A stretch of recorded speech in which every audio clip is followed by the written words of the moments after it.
We're joined now by George Belch with SDSU's Fowler College of Business for this week's Friday Business Report. So George, as part of a lawsuit settlement, Civic San Diego is no longer going to oversee downtown development, including new construction projects. What might this mean for the future of downtown development?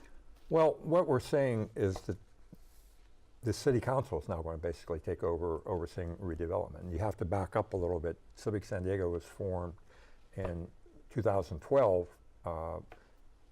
The state decided, passed a bill dissolving all the redevelopment districts, and then that got rid of the Center City Development Corporation. Civic San Diego was formed, was pretty much left to do a lot of the same things. Center City Development Corporation had been around since 1975. They had overseen the development of Horton Plaza, the Convention Center, Petco Park, the East Village.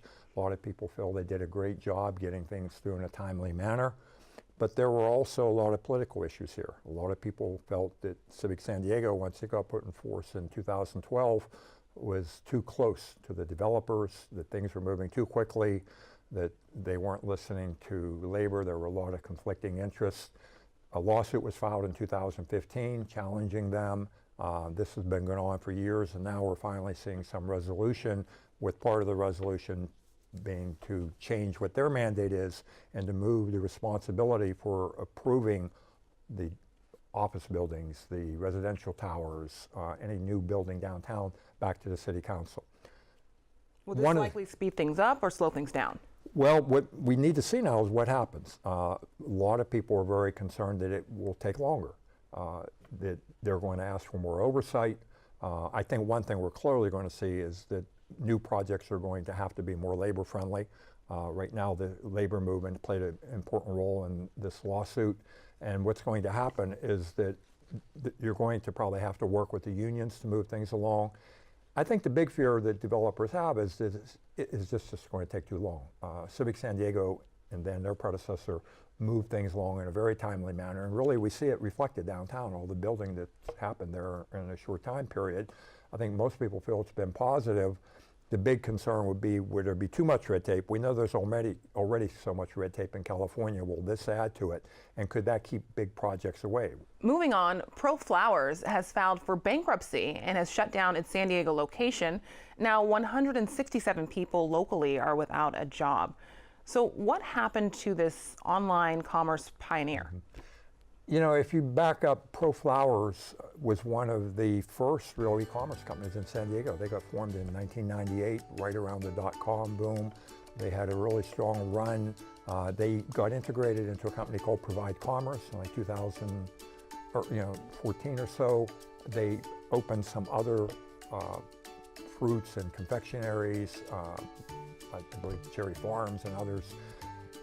They got bought by FTD. Who wanted them for that flower segment, which was a huge part of their business.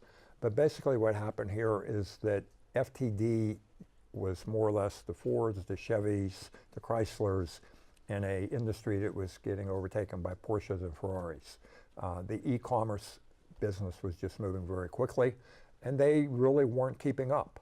They weren't investing in technology.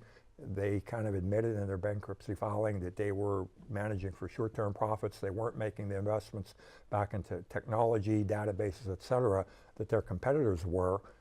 Like anybody else, Amazon, the big tech giant, now sells flowers. There are other smaller niche firms, companies such as Urban Stems and others that sell flowers.